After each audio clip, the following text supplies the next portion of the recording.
আসসালামু আলাইকুম এভরিওয়ান, কেমন আছো তোমরা? আলহামদুলিল্লাহ, আল্লাহর রহমতে নিশ্চয়ই ভালো আছো। আজ আপনাদের মধ্যে নিয়ে আসলাম আমার জীবনের সাথে ঘটে যাওয়া পাদ নিয়ে একটা করুণ কাহিনী। পাদ বড়ই মারাত্মক। তুমি বোন যতই কিউট হও না কেন, পাদে কিন্তু গন্ধ থাকবেই। যতই দামি পারফিউম গায়ে ইউজ করো না কেন, পাদ আসলে সবার সামনে মারতে পারবেন না। তো একদিন টিকটক থেকে পরিচয় সুন্দরী নুসরাতের সাথে দেখা করতে যাই। চোখের চশমা, গায়ে দামি পারফিউম মেরে নায়ক ভাব নিয়ে গেলাম মেয়েটার সামনে। মেয়েটার সামনে যাওয়ার পর ওর রূপ দেখে তো আমি পুরাই পাগল। এত সুন্দর, ওর সুন্দরের কাছে সানি লিওন আপুও হার মানায়। যাই হোক, ফুল দিলাম, রোমান্টিক কথা বলতেছি। এমন সময় মেয়েটা দেখি মুখ দিয়ে কেমন করতেছে। আমি বললাম, ওগো কি হয়েছে তোমার? ও বলল, না কিছু না বলতেই করে দিল একটা পাদ। যেই না দিছে, পাদের গন্ধে আমি অজ্ঞান হয়ে গেলাম। পরে 2 দিন পর হসপিটালে হুশ আসলো। হুশ আসার পরে দেখলাম একটা সুন্দরী নার্স দেখি আমার পাশে। আমাকে বলল, কেমন আছেন? আমি তো নার্সকে দেখেই নার্সের প্রেমে পড়ে গেলাম। নার্স আমাকে ইঞ্জেকশন দেওয়ার জন্য আসতেছে। এমন সময় দেখি নার্সও আমার সেই ক্রাশ মেয়েটার মতো মুখ বানিয়ে ফেলেছে। বজ্জাত বেডি বোমার মতো দিল একটা পাদ। পাদের আওয়াজ শুই না মনে হইছে বোম পুড়ছে। আমি বয়ে হার্ট স্ট্রোক করলাম। এখন বর্তমানে কুমাতে আছি।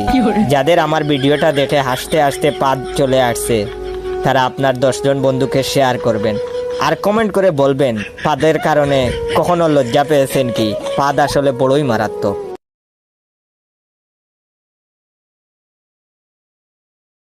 আসলে আমি তোমার ছোট আব্বুকে বলে দিয়েছি যে তুমি আমাদের সেই জামিল। ও তাহলে মৌ কি জানে? না বাবা, মৌ জানে না। আচ্ছা ছোট আম্মু, আমি গেলাম। আমি আবারও আমার রুমে চলে আসলাম। সেখান থেকে গোলাপ ফুলটা নিয়ে ছাদে উঠে গেলাম। ছাদের এক কোণে মৌ বসে বসে ফোন টিপছে, আর আমি কিছু না বলে বিপরীত প্রান্তে দাঁড়িয়ে রইলাম। আজকে আমার মনের রানীকে খুব সুন্দর লাগছে, যে ভাষায় প্রকাশ করা যাবে না। আমি হালকা একটা কাশি দিলাম। আমার কাশির শব্দ শুনে মৌ পিছনে ফিরে আমাকে দেখে বলল, আরে জামিল সাহেব, আপনি আবার কখন ছাদে আসলেন? এই তো সবে আসলাম। তা কি করেন ছাদে বসে? কি করব? এই তো ফোন টিপছি আর আপনার কথা ভাবছি। ও তাই? আমার কথা কি ভাবছেন? এই যে গতকাল আপনি আর মাহিম ভাই না থাকলে রকি হয়তো আমার সর্বনাশ করত। ও, এইসব বাদ দেন। কিভাবে বাদ দিব? আর আপনাকে আমি ধন্যবাদ দিয়ে ছোট করব না, তবে আপনার কাছে চিরকৃতজ্ঞ হয়ে থাকব। কৃতজ্ঞতার কিছু নেই। আমিও আপনার কাছে এমন কিছু চাইব যে আপনি দিতে বাধ্য থাকিবেন। কি কি এমন চাইবেন যে আমি আপনাকে দিতে বাধ্য থাকিব? আমি আমার পকেট থেকে গোলাপ ফুলটা বের করে হাতে নিলাম। মৌ আমার হাতের দিকে লক্ষ্য করলো, কিন্তু কিছু বলল না। গোলাপটা স্বাভাবিকভাবে মৌয়ের হাতের দিকে বাড়িয়ে দিয়ে সরাসরি বলেই দিলাম, ভালোবাসা কোথা থেকে আসে তা আমি জানি না, তবে এইটুকু বলতে পারি আমার মনের মাঝেও প্রেম ভালোবাসা আছে। তবে এইসব প্রেম ভালোবাসা আমি আপনার জন্য বরাদ্দ করলাম। যেদিন প্রথম আপনাকে দেখেছি সেদিন থেকে আমি আপনাকে অনেক ভালোবেসে ফেলেছি। আশা করি আপনিও আমি অদমের ভালোবাসাটা গ্রহণ করবেন। I love you. মৌ কি বলবে ভেবে পাচ্ছে না, তারপরে বলল, আসলে আমি কি ভাববো সেটাও ভেবে পাচ্ছি না। আপনি হয়তো আগে থেকে জানেন যে আমারও বিয়ে ঠিক হয়ে আছে, তারপরেও কেন আপনি আমাকে প্রেমের প্রস্তাব দেন? নিজের ভালোবাসা আর চেপে রাখতে পারিনি, তাই বলে দিলাম। তার মানে আমি কি ভাববো সব ছেলে সমান?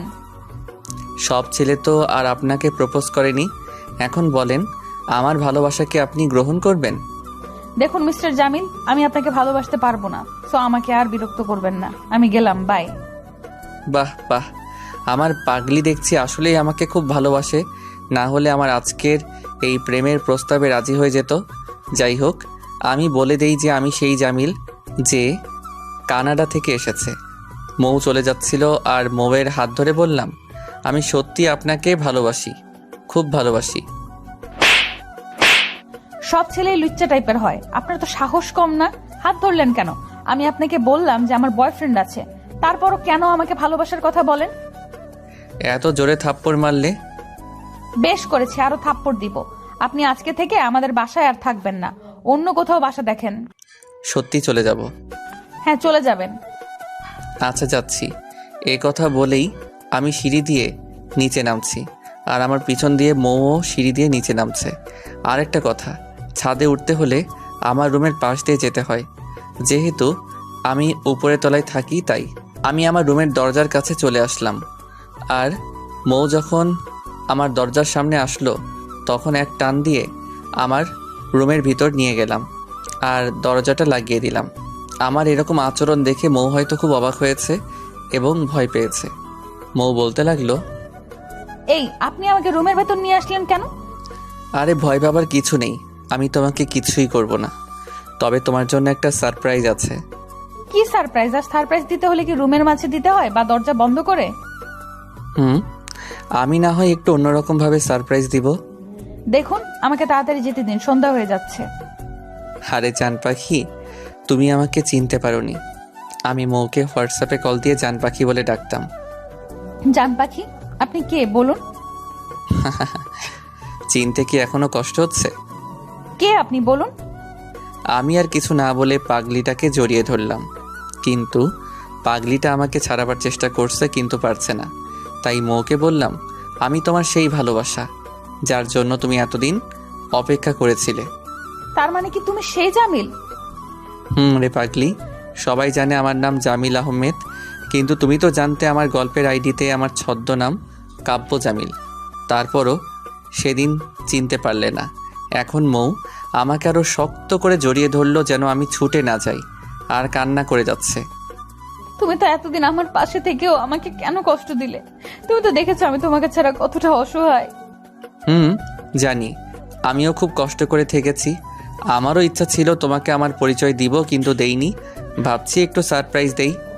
তোমাকে না জেনে থাপ্পড়টা মেরেছি, তুমি আমাকে ক্ষমা করে দাও প্লিজ। আমি তো জানতাম না এটা আমার সেই জামিল। আমি মৌয়ের চোখের পানি আমার হাত দিয়ে মুছে দিলাম আর বললাম, ধুর পাগলি, এখানে কান্না করার কি আছে? আমি কিছুই মনে করিনি। তারপরও আমাকে ক্ষমা করে দাও, আর কখনো এরকম করব না। আচ্ছা যাও, ক্ষমা করলাম। এখন একটু হাসি দাও। থাক, পারবো না। আচ্ছা লাগবে না, এখন রুমে যাও, পরে কথা বলবো। রুমে যাব মানে? তুমিও আমাদের রুমে আসো, আব্বু আমার সাথে পরিচিত হও। ছোট আম্মু আমাকে চিনেন, আর তোমার আব্বু জানেন যে আমি তোমাদের সেই জামিল। ফেক আইডি থেকে বন্ধুকে মেসেজ দিলাম, আপনার প্রোফাইল পিকটা তো দারুণ, খুব সুন্দর লাগছে আপনাকে। দূর থেকে খেয়াল করলাম বন্ধু মোবাইলের দিকে তাকিয়ে মুচকি মুচকি হাসছে আর চুলের বাজ ঠিক করছে। একটু পর বন্ধু রিপ্লাই দিল, কি বলে আপনাকে ধন্যবাদ দিব বুঝতে পারছি না, রিকোয়েস্ট পাঠাইছি অ্যাকসেপ্ট করবেন। আমি বললাম ভালো কিছুকে তো ভালোই বলতে হবে, এখানে ধন্যবাদ দেওয়ার কি আছে? আর আপনার মতো একজন হ্যান্ডসাম ছেলে আমার ফ্রেন্ড লিস্টে থাকা তো আমার জন্য সৌভাগ্য। এবার দেখি বন্ধু পুরা দাঁত বের করে হাঁটছে। কিছুক্ষণ পর আবার মেসেজ দিলাম, এই মিস্টার চুপ করে আছেন কেন? সে বলল, আপনার প্রোফাইল পিকটা দেখেছিলাম। আমি বললাম, তাই নাকি? সে বলল, আমি বললাম, তো কি দেখেছিলেন?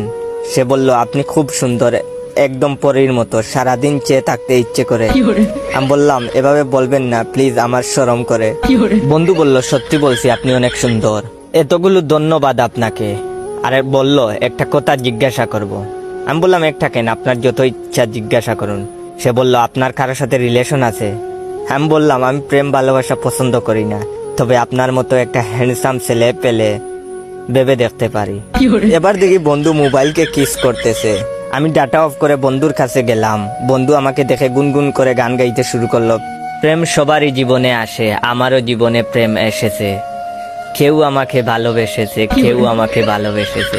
আমি বন্ধুর গান শুনে হাসি চেপে রেখে বললাম, ঘটনা কি দোস্ত, এত খুশি খুশি লাগছে কেন? সে বলল, আর বলিস না দোস্ত, আজকাল মেয়েদের জন্য ফেসবুকে ছবি দেওয়াই যায় না, খালি ক্রাশ খায়। আমি বললাম, হায় রে আমার কপাল, এত ছবি ফেসবুকে দিলাম, আজ পর্যন্ত কেউ ক্রাশ খাইলো না। ভালো দোস্ত, চালিয়ে যা। সে বলল, দুঃখ করিস না দোস্ত, সবাই সব কপাল নিয়ে জন্মায় না। এটা হচ্ছে ভিডিওর প্রথম পার্ট। দ্বিতীয় পার্ট দেখলে হাসতে হাসতে পাগল হয়ে যাবেন। তো দ্বিতীয় পার্ট দেখতে চাইলে আমার এই ভিডিওতে 10,000 লাইক আর 500 কমেন্ট কমপ্লিট করে দাও। 10,000 লাইক আর 500 কমেন্ট বেশি না, 10 জন বন্ধুকে যদি সবাই শেয়ার করে দাও তাহলেই হয়ে যাবে। তো দেরি করছো কেন, শেয়ার করো। আর হ্যাঁ, সন্ধ্যা 7টার ভিতরে 10,000 লাইক কমপ্লিট করতে পারলে সন্ধ্যা 7টায় সেকেন্ড পার্ট আপলোড দেবো। ধন্যবাদ।